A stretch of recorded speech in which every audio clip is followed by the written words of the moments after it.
Dragă femeie, există ceva ce am observat atât la femeile cu care lucrez, cât și la cele care îmi scriu mesaje în privat.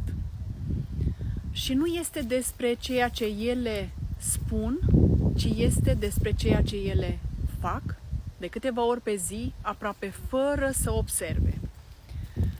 Își amână conectarea cu ea însăși, dar nu și ședințele. Nu are timp să mănânce, dar are timp să răspundă la mesaje.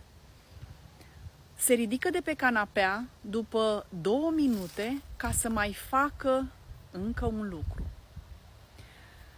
Își cere scuze fără să fi greșit. Își spune, mai rezist puțin, deși corpul i-a trimis de mult timp semnale că are nevoie de o pauză. Își începe ziua cu telefonul, nu cu ea însăși. Știe ce au nevoie ceilalți, nu știe și de ce anume are ea nevoie.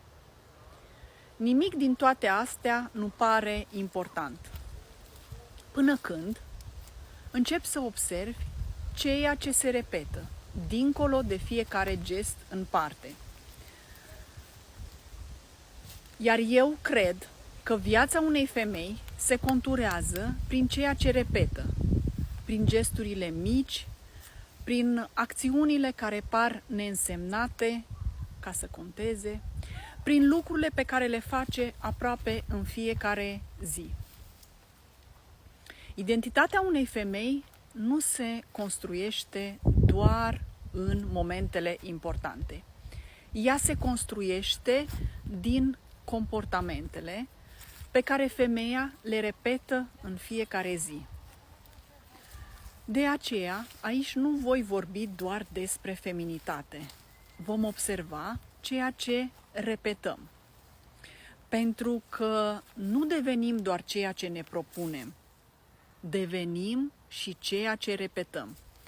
Iar schimbarea începe în ziua în care observăm ce repetăm. O singură observație poate schimba felul în care îți privești și trăiești întreaga viață.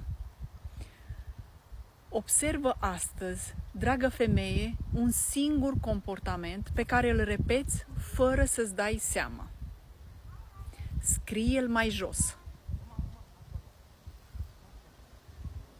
Poate chiar de acum, de azi, începe schimbarea.